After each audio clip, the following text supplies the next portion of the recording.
pessoal, boa tarde, tudo bem? Estamos aqui mais uma vez para falarmos da Palavra de Deus. E dessa vez nós estaremos estudando literalmente a prática da Palavra, como diz o título desta lição, né? Praticando a Palavra, a nossa lição 6. O texto básico está em Tiago, capítulo 1, versículos 19 a 27. O nosso versículo-chave está lá em Tiago 1, versículo 21. Portanto, despojando-vos de toda a impureza e acúmulo de maldade, acolhei com mansidão a palavra em vós manipulada, a qual é poderosa para salvar a vossa alma. Nós vemos aqui Tiago escrevendo sua carta, onde ele se dirige à igreja, fazendo com que seus ensinamentos acerca da palavra sejam ouvidos de forma bastante atenta. E em primeira mão, eu gostaria de fazer aqui um questionamento, uma pergunta, para que nós possamos refletir de fato o que a palavra de Deus representa para nós. Então, para isso eu vou fazer a seguinte pergunta: o que é a palavra de Deus? Repetindo, o que é a palavra de Deus? E ao longo dessa aula, nós estaremos respondendo esta pergunta. Nós temos visto ao longo da história da igreja, a própria igreja, se defrontando com uma série de situações que muitas delas procuram colocar a palavra de Deus em xeque. E a gente, como já estudamos em lições passadas, acerca de alguns cristãos na igreja primitiva que tinham comportamento um tanto incoerente com a palavra de Deus, com os evangelhos, quererem introduzir heresias, costumes, regras, procedimentos totalmente alheios à palavra de Deus. E a gente vai ver ali o apóstolo Paulo tendo algumas dificuldades para lidar com determinadas situações nesse sentido, com os cristãos judaizantes. E a gente vai ver que ao longo da história da igreja, essas heresias, esses ensinamentos errôneos, eles vão acontecendo à medida que a igreja vai crescendo, à medida que a igreja vai abarcando mais pessoas de diferentes culturas. E isso vai refletir diretamente, mais à frente, na própria doutrina da igreja. Então, a gente sabe que algumas pessoas, alguns filósofos, tentaram ali interpretar a palavra de Deus conforme as suas concepções, conforme os seus entendimentos, conforme a sua visão de mundo. E muitas vezes essas explicações que eles traziam, elas se confrontavam com a própria palavra de Deus. Daí nós entendermos que é importante para cada cristão estudar a palavra de Deus, para que ele não seja enganado. É uma proteção que ocorre na vida do cristão, O estudo da palavra, a vivência da palavra, a prática da palavra, ela vai fortalecer o cristão no seu dia a dia, no seu cotidiano. E assim em diante, ele vai vivendo, E à medida que ele vai vivendo a prática da palavra, ele vai fortalecendo a sua fé. Então a gente vai ouvir uma série de coisas como cristão ao longo das nossas vidas, e essas coisas, muitas delas vão nos edificar e muitas delas a gente vai deixar de lado, porque elas não vão trazer nenhum benefício espiritual, não vai trazer nenhum crescimento, não vai acrescentar em nada. São apenas baboseiras, são apenas coisas que não edificam a vida do cristão. E aqui nessa lição a gente vai ver que o autor, ele fala de palavras místicas, né? Palavras de maldição, palavras de imprecação. E muitas vezes nos deparamos com situações que às vezes se tornam até constrangedoras para aqueles cristãos que conhecem a palavra, que vivem a palavra, que estudam a palavra, que praticam a palavra, e se deparam com essas situações. E muitas vezes essas situações, elas não trazem, até a discussão sobre isso, não trazem nenhum tipo de acréscimo na nossa vida espiritual. Então, a Bíblia, como já demonstra, ela é uma fonte inesgotável de riquezas para que nós possamos ali buscar ensinamentos profundos. Como diz o apóstolo Paulo aos Romanos, ali em Romanos 11:33, ó profundidade das riquezas, né? Então ele vai tratar a palavra de Deus, né? Deixa eu ler aqui, 11:33, que diz assim: ó profundidade da riqueza, da sabedoria e do conhecimento de Deus, quão insondáveis são os seus juízos e inescrutáveis os seus caminhos. Quem conheceu a mente do Senhor? Ou quem foi seu primeiro conselheiro? Quem primeiro lhe deu para que ele recompensasse? Pois ele, por ele, para ele são todas as coisas, a ele seja a glória para sempre. Amém. Então o apóstolo Paulo, ele vai apresentar a palavra de Deus com uma profundidade das riquezas, uma profundidade, né? Algo que inesgotável, algo que não cessa. Então, quando a gente busca nessa fonte inesgotável que é a palavra de Deus, a gente vai somente ter benefícios, a gente somente vai aprender, a gente vai agregar valor na nossa vida espiritual.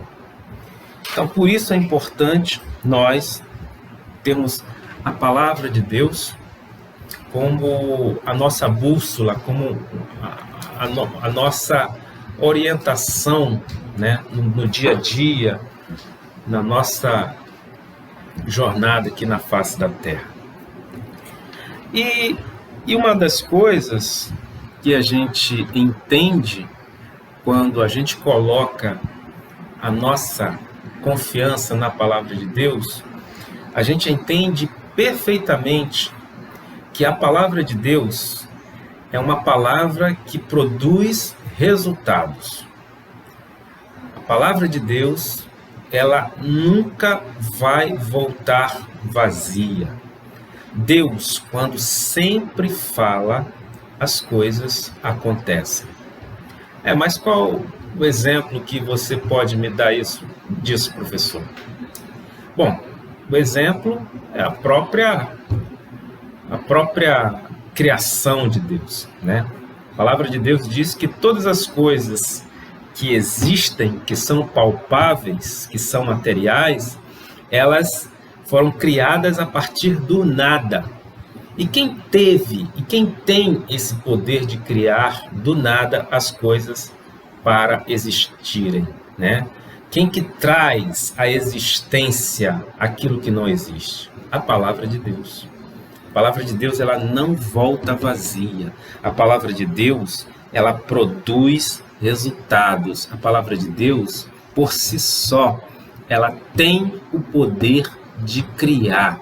O próprio Deus, ele se submete à sua palavra. Então, sabemos que Deus é poder e sua palavra, consequentemente, ela é poderosa. Ela influencia positivamente. Então, a palavra de Deus, nós entendemos, nós cremos que ela tem um poder sobre-humano, um poder que até submete o próprio Deus a reverenciá-la, né? Então, Deus vela pela sua palavra para que ela se cumpra, né? E por ter esse poder, a palavra de Deus, ela nos traz alguns benefícios, digamos assim, apesar de que a palavra de Deus sempre nos traz benefícios, mas eu gostaria apenas de citar dois, que está inserido aqui dentro da lição, relativo à carta de Tiago. A primeira é que a palavra de Deus, ela salva a alma. O que quer dizer isso? Bom, nós sabemos muito bem que a alma, que é o elemento, digamos assim, metafísico, que é o elemento que é imaterial do ser humano, nos primeiros momentos da história da humanidade, a gente vai encontrar que essa visão mística do homem, ela é sobremaneira elevada. Então, o homem da antiguidade, ele tinha uma visão espiritual muito aguçada. E o homem da antiguidade, a gente vai encontrar não só o povo de Israel, mas outros povos da antiguidade que tinha uma variedade de deuses, porque esse homem da antiguidade, ele acreditava muito no sobrenatural. E em várias culturas a gente vai encontrar povos que tinham por costume oferecer sacrifícios para algum tipo de Deus, onde esse sacrifício ou esses sacrifícios, eles acreditavam trazer algum tipo de benefício para o povo, para o indivíduo, né? De alguma forma eles acreditavam que traria o benefício. Então, o sacrifício era uma prática comum em alguns povos da antiguidade. E isso não era diferente com o povo de Israel, o povo de Deus. O povo de Israel, quando foi liberto do Egito, né? A primeira coisa que Deus mandou o povo fazer foi o quê? Matar um cordeiro, pegar esse cordeiro, sacrificar, colocar o sangue desse cordeiro, desse animal, e aspergir nos umbrais das portas das casas, para que o anjo da morte não o atingisse. Ou seja, aquilo foi um sinal de Deus para que o povo de Israel fosse salvo da grande assolação que seria a morte para aquela terra. Então vejamos que a palavra de Deus, desde os tempos antigos, lá no Antigo Testamento, ela já procurava, né, através da lei de Moisés, da Torá, ensinar, demonstrar ao povo que para a salvação da alma era necessário fazer algum tipo de sacrifício. Então, a palavra de Deus, ela já mostra isso, ela já demonstra esse aspecto salvífico da palavra. Então, a gente vai ver que mais lá na frente, quando Jesus, ele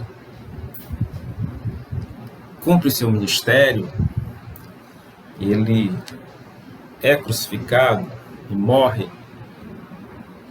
pela humanidade,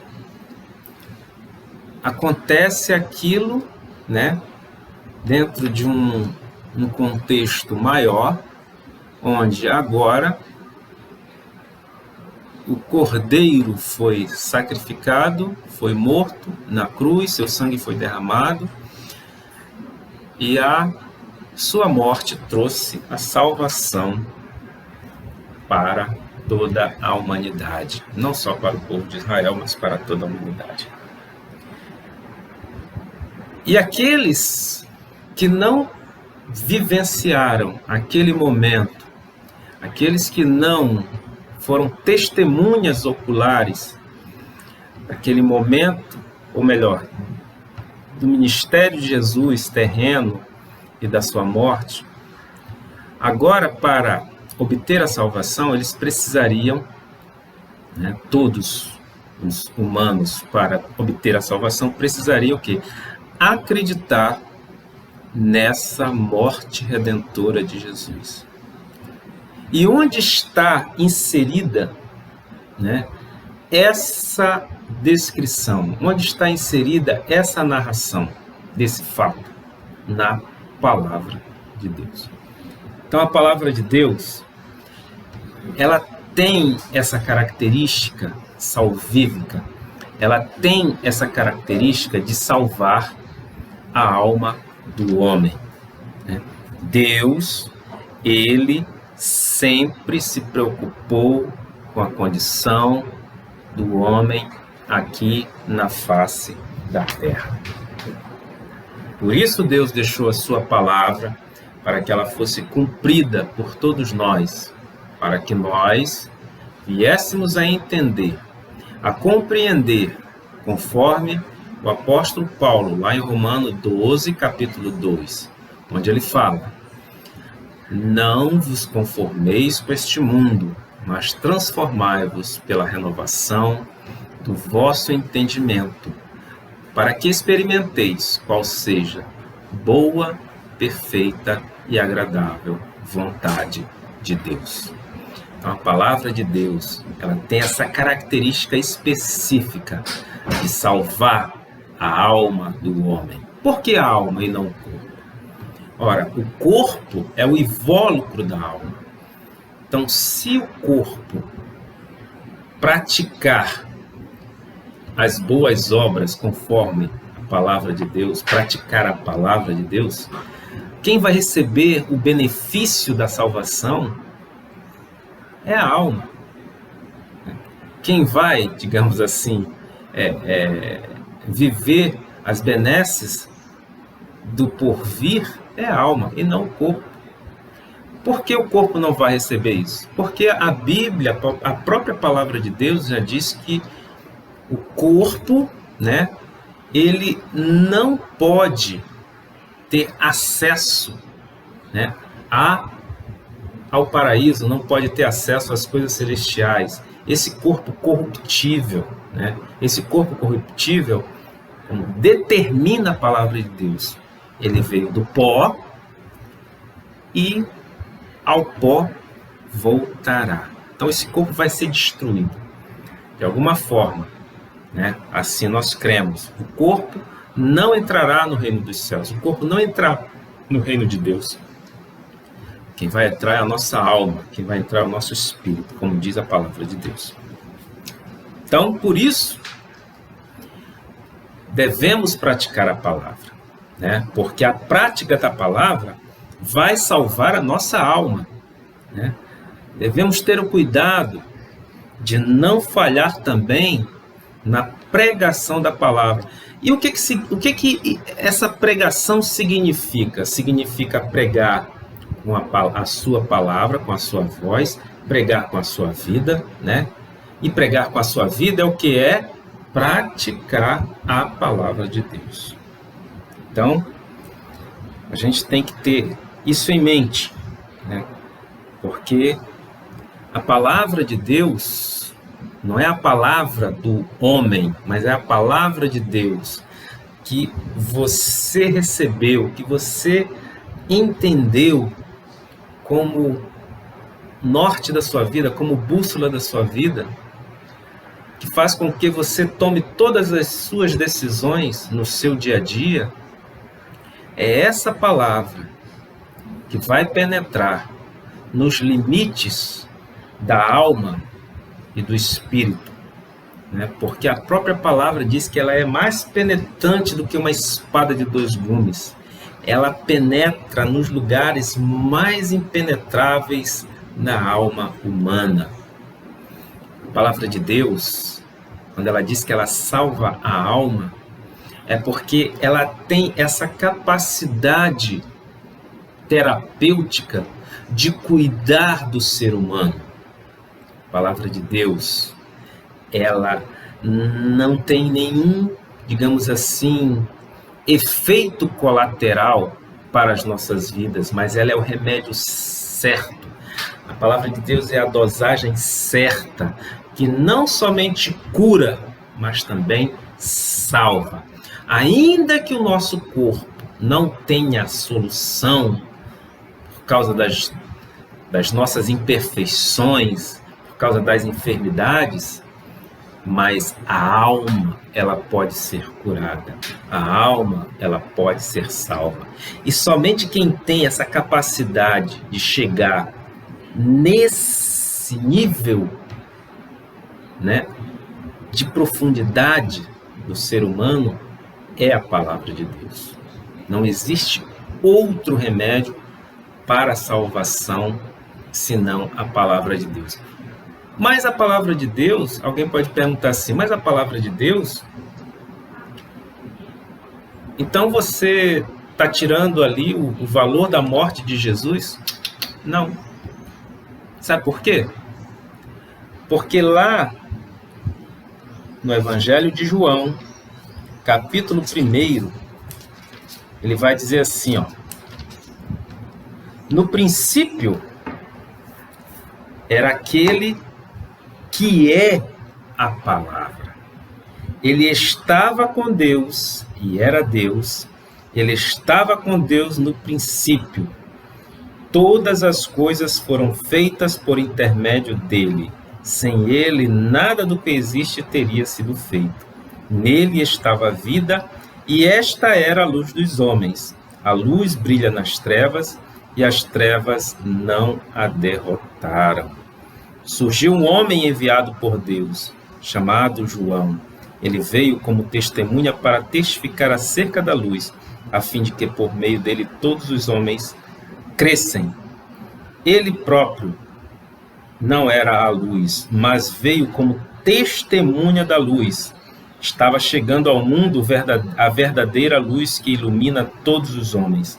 Aquele que é a palavra no mundo, e o mundo foi feito por intermédio dele, mas o mundo não o reconheceu. Então vejamos aqui que a palavra de Deus é o próprio Jesus, né?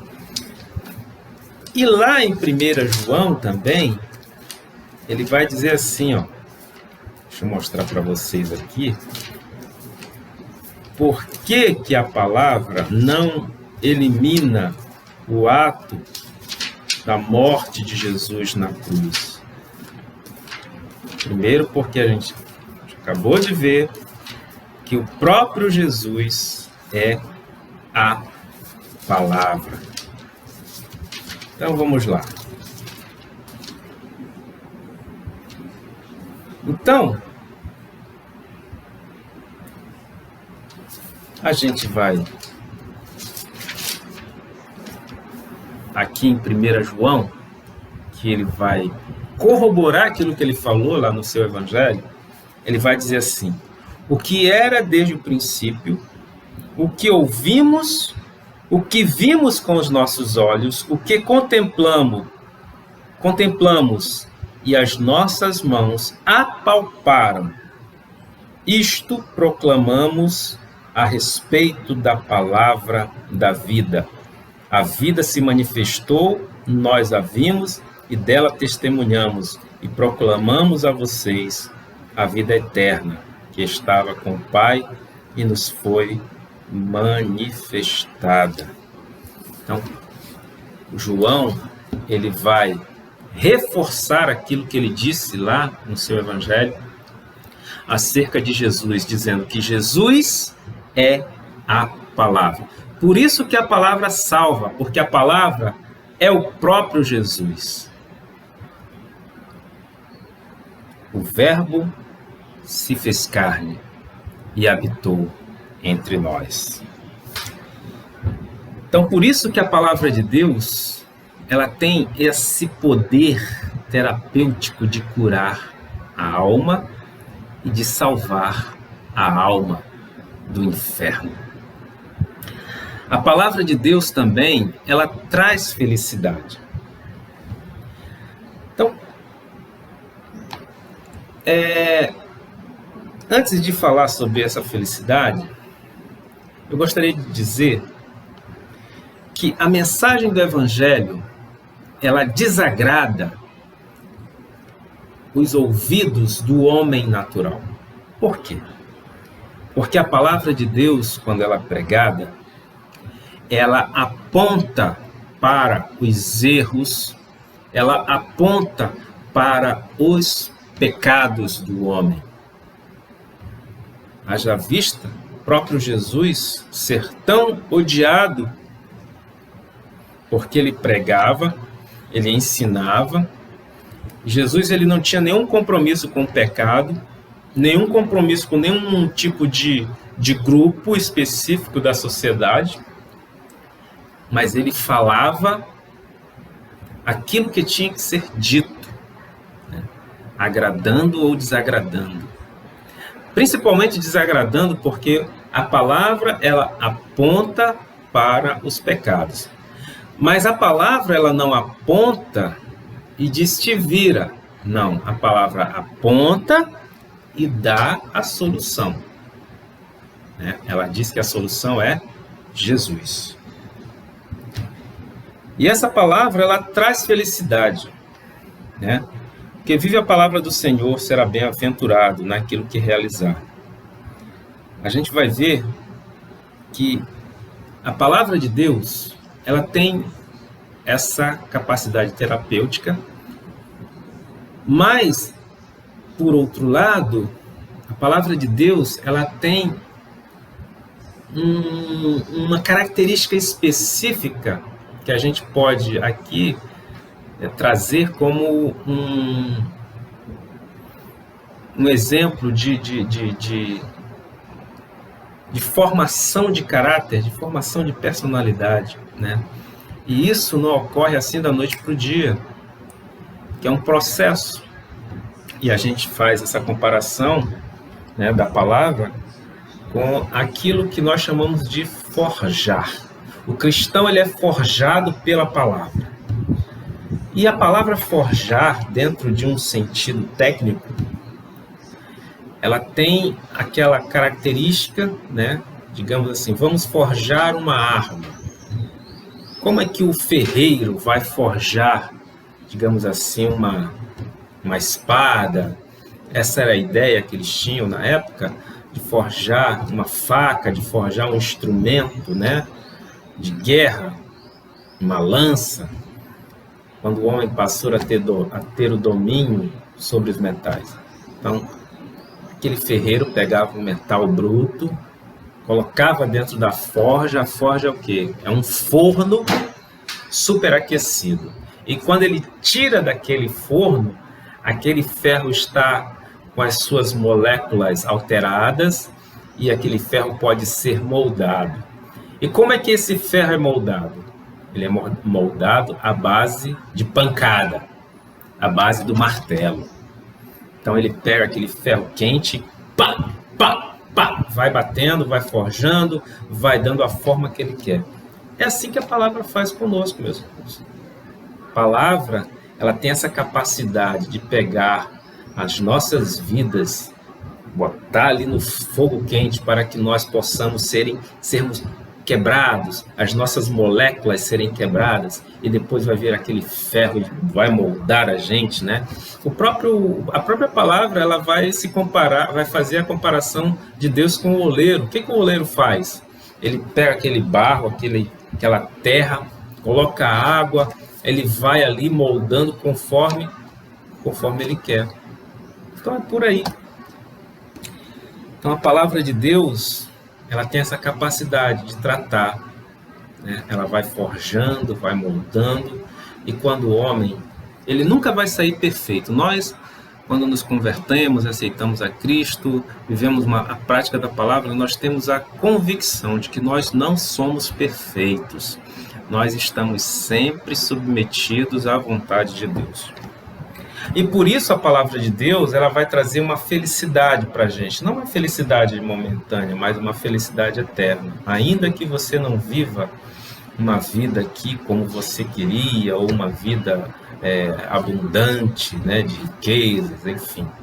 Mas você vive uma vida feliz porque você tem Deus. Porque você sabe, no dia que você morrer, você vai estar com Ele. Né? No dia que você... Não que você não esteja com Ele aqui em vida, mas no dia que você morrer, você não vai ter mais tempo, você não vai mais tirar sua atenção para outras coisas a não ser estar focado em adorar a Deus. Então vamos lá. A palavra do homem e seus cuidados. Nossas palavras devem ser ponderadas, produzidas pelo conhecimento da palavra e pela prática das verdades aprendidas. Quanto mais assim fizermos, mais pessoas à nossa volta serão abençoadas. Então devemos ter cuidado naquilo que nós falamos. E aí Tiago, ele vai chamar a atenção especial para alguns pontos específicos acerca da palavra do homem. Primeiro ele vai dizer que o cristão, ele deve estar pronto para ouvir e tardio para falar. Bom, eu costumo dizer que o ser humano, quando Deus criou o homem, né, com toda a sua capacidade, Deus colocou o homem com 2 ouvidos e uma boca e uma língua. Por quê? Porque Deus sabe muito bem que o homem, para viver bem, ele precisa ouvir mais e falar menos. E o cristão, todo cristão tem o dever de seguir esse princípio, né? Porque é um princípio bíblico. Devemos ouvir bem o que nos está sendo ensinado. Devemos ser ponderados e cuidadosos ao falar. O próprio Tiago, ele vai dizer que a língua, ela é como uma pequena centelha que pode incendiar uma floresta inteira, né, e causar um dano desastroso, talvez até irrecuperável. Então, por isso que nós devemos, como cristãos, ter esse cuidado. É importante ouvir bem a palavra para falar melhor depois. A gente, quando está com raiva, quando está irado, a gente precisa sempre esperar passar essa raiva para nós termos ponderação naquilo que nós iremos falar. Porque quando nós estamos irados, quando nós estamos com raiva, nós sempre falamos besteira. Isso aí é natural do homem. Por isso ele vai aqui falar dessa questão da ponderação, né? Paulo, ele vai falar desse equilíbrio, né? Quando um obreiro ele for separado para o ministério, ele tem que ter esse equilíbrio. O homem de Deus, a mulher de Deus, eles não podem serem pessoas que se deixam levar, né, pelo disse-me-disse, ou ficar fazendo futrica, falando mal daqui e dali, porque o obreiro ele tem que ser ponderado. Mesmo que você esteja numa situação em que você não pode ali rebater, não pode fazer nenhum tipo de comentário. Apenas ouça. Né? Apenas Encontrei ouça. isto na web. Apenas ouça.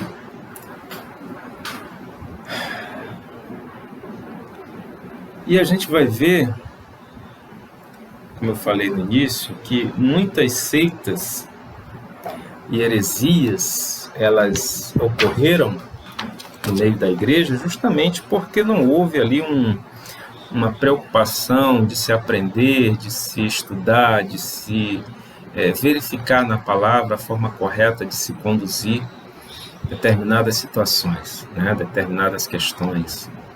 Então, por isso que Paulo e Tiago também, eles vão exortar sobre essas questões. E muitas vezes esse tipo de falar, de disse-me-disse, né, essa característica do obreiro de não observar a palavra, de não ter o cuidado de aprender, de praticar, né, que Paulo vai falar do manejo bem da palavra, né, de manejar bem a palavra. É você ter digamos assim, uma visão correta das coisas conforme a palavra de Deus. Então, para não descambar para heresias.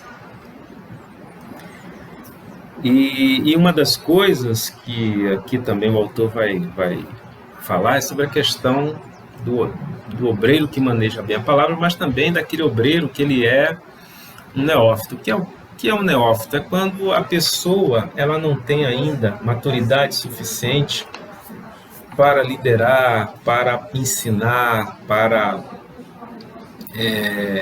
conduzir um grupo, conduzir pessoas, né? Então aquele neófito não tem capacidade suficiente, maturidade espiritual suficiente, né? Experiências na vida suficiente para poder conduzir um grupo, conduzir a igreja. E a gente vê muitas pessoas, às vezes, não chegam na igreja, já querem ensinar, já querem doutrinar, já querem, ter uma liderança. E não é bem aí, não é bem por aí, né? A gente sabe que a forja da palavra de Deus é alcançada do dia para a noite. A forja é um processo, né? Você vai passar por determinadas situações. Principalmente, né, a gente vê aí hoje em dia algumas igrejas que consagram jovens pastores, muitas vezes nem casados, né, e às vezes ocorrem situações embaraçosas, justamente por causa dessa situação de serem neófitos. Como eu já falei antes aqui também, o cristão ele deve despojar-se da ira antes de falar. A ira, ela nunca produz coisa boa. Eu gosto de citar o exemplo de Moisés, quando ele, em duas situações, quando Moisés estava conduzindo o povo de Israel a primeira vez, ele em Refidim, quando não tinha água para dar para aquela multidão, para aquele povo, e o povo começou a reclamar com Moisés, pedir, você nos tirou do Egito para morrer aqui e tal. E Moisés foi lá, foi orar ao Senhor, e o Senhor diz assim, Moisés, vai lá, determinado local, você vai pegar a tua vara e vai ferir a rocha 2 vezes. Não, perdão, você vai ferir a rocha. Você vai ferir a rocha e ela vai sair água. Ok, Moisés foi lá, cumpriu essa palavra e o povo foi saciado pela sede que tinha. Essa rocha, existem alguns aspectos acerca dessa rocha, tá? Eu não vou entrar no mérito dessa questão, mas essa rocha, teologicamente, significa o próprio Jesus, tá? E a gente vai entender mais à frente por que essa rocha significa Jesus. E isso implicou para Moisés uma situação bastante delicada mais à frente. E foi justamente numa segunda situação em Meribá, quando o povo, mais uma vez, começa a murmurar, começa a dizer, a gente vai morrer de sede no deserto, você nos tirou de lá do Egito, enfim. Aí Moisés, cansado, já irado com essa reclamação, de tanta murmuração, Moisés já chateado, já irado, o que foi que Moisés foi? Foi lá falar com Deus, e Deus de novo diz, Moisés, vai lá, você vai encontrar uma rocha e tal, e você vai falar a rocha, e ela vai verter água. Aí Moisés, beleza, entendeu o que era para fazer. E foi lá. Só que Moisés, ele estava tão irado com a situação, que eu vou ler aqui para vocês, qual foi a fala de Moisés.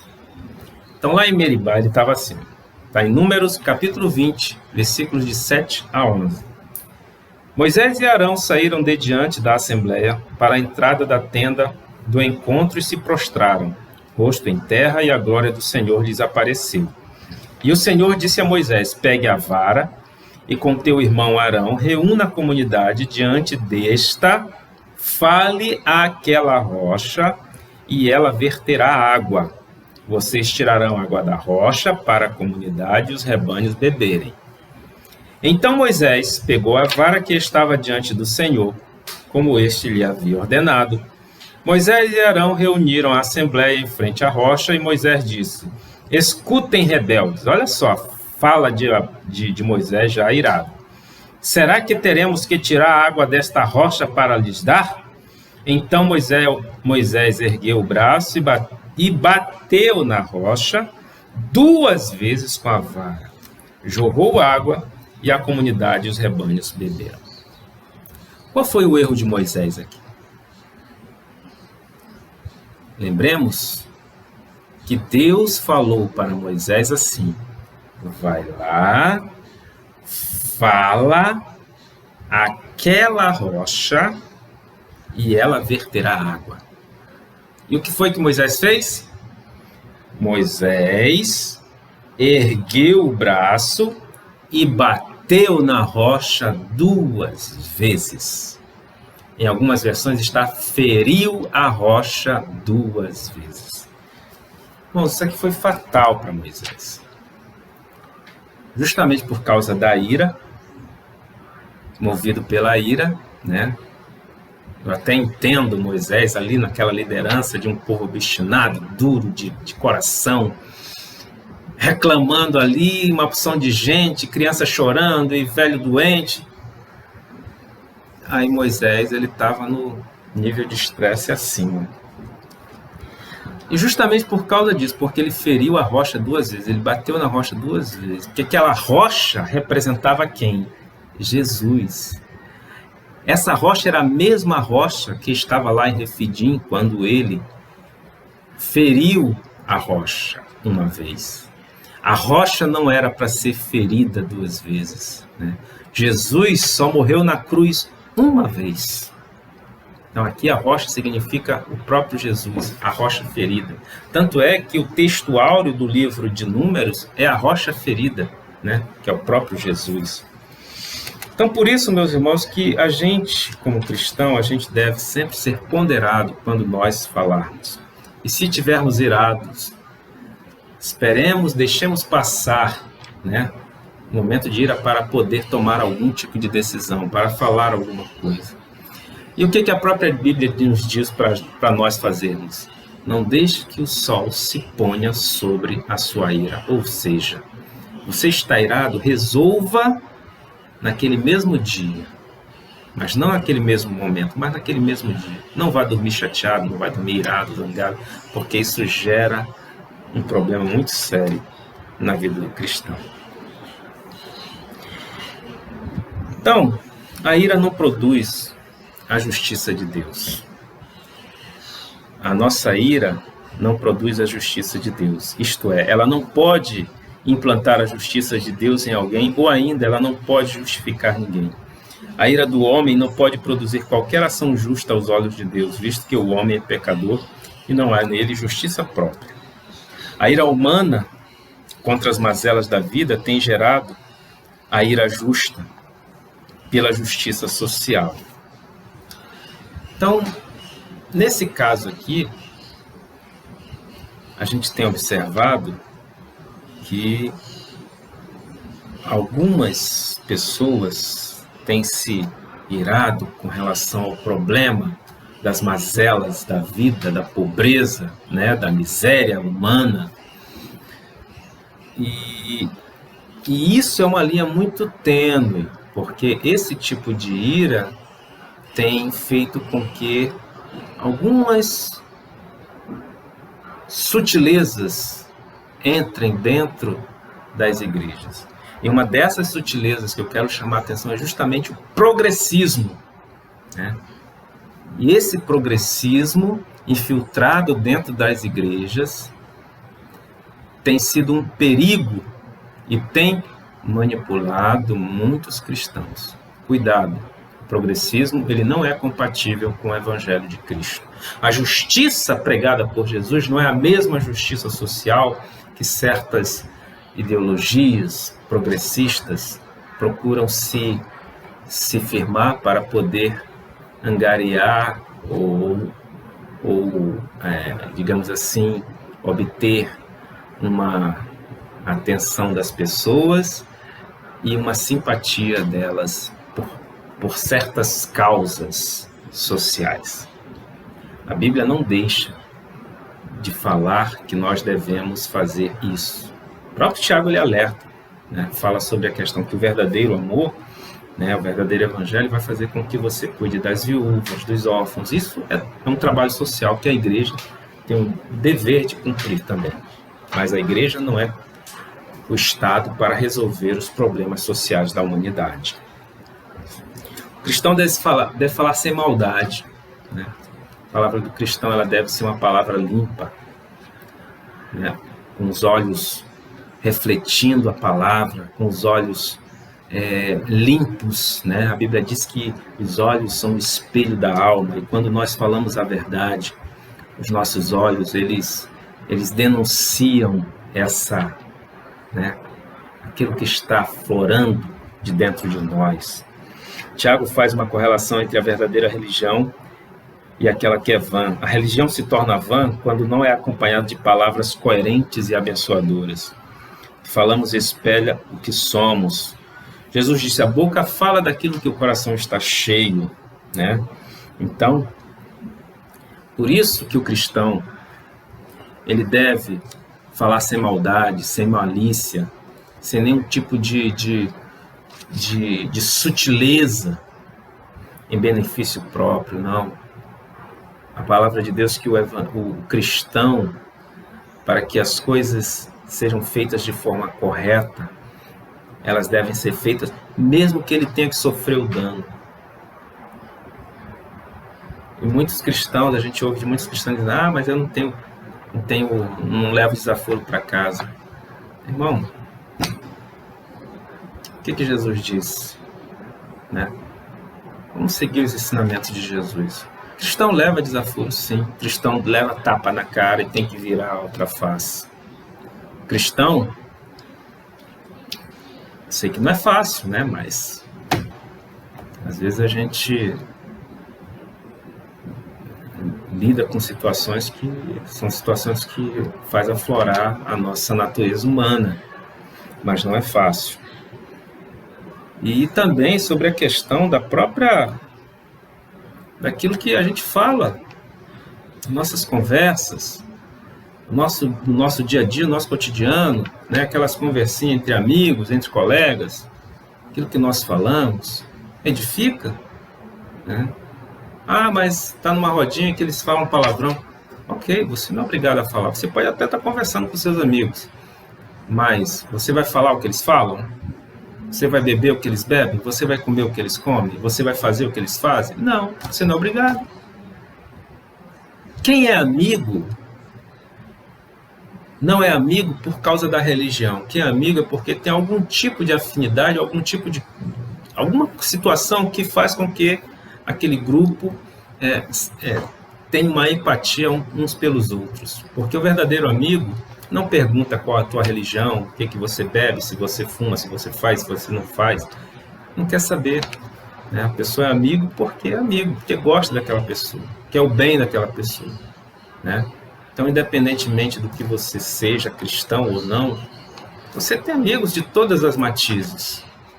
Tem pessoas que fazem parte do teu ciclo de amizade. Então, agora, isso não quer dizer que você vai fazer o que eles fazem, vai beber o que eles bebem, vai comer o que eles comem, vai... Entendeu? Você não é obrigado a fazer nada. Né? Amigos a gente tem, mas a gente sabe até onde nós devemos ir e até onde nós não devemos ir. Até porque a palavra de Deus diz que nós prestaremos conta a Deus por tudo aquilo que nós falamos na nossa vida. Palavrão, palavra torpe, alguma piadinha sem graça ou uma piadinha que não edifica. Tudo a gente vai dar conta. Eu vou dar conta daquilo que eu falei há muitos anos atrás. Vou dar conta sim. Então, por isso que nós como cristãos devemos praticar a palavra. Porque a palavra ela vai nos cercar por todos os lados para que a gente não cometa nenhum tipo de deslize. Se nós cometermos algum tipo de deslize, é porque nós não observamos algum desses pontos que ela nos cercou. Então, o cristão ele deve praticar a palavra. É fácil? Não é fácil. Mas a gente deve se esforçar para que isso ocorra. Eu gostaria de finalizar aqui dizendo o seguinte, que a palavra de Deus, ela nos fortalece diante das situações. Muitas vezes a gente não tem o domínio sobre essas situações, mas a gente tem a palavra. E por que Sadraque, Mesaque e Abednego se safaram da fornalha ardente? Porque eles observaram a palavra de Deus. Primeiro, eles eram fiéis a Deus. Segundo, eles cumpriam a palavra de Deus. Terceiro, eles estavam num lugar onde não era o habitat natural deles, né? Eles estavam no cativeiro da Babilônia. Eles estavam servindo ao rei que era ímpio, né? E que tinha um ministério em volta que era cruel em relação aos judeus, aos israelitas. E eles foram direcionados para uma armadilha,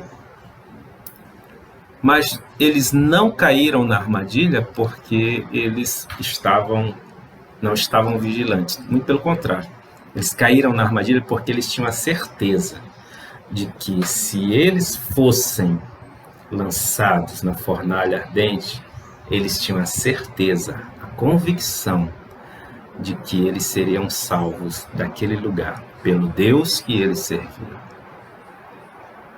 O cumprimento da palavra nas nossas vidas é real. Por isso que nós devemos, como cristãos, seguir a palavra. Mesmo reconhecendo as nossas imperfeições, mas nós devemos fazer um esforço sobremaneira, um esforço intenso para que nós, ainda que caiamos em armadilhas do diabo, mas tenhamos a certeza de que, como servidores de Deus e cumpridores da palavra, nenhuma arma do inimigo me atingirá. Mas, ainda que ela atinja, eu tenho a certeza de que a minha alma será salva pela palavra. Amém?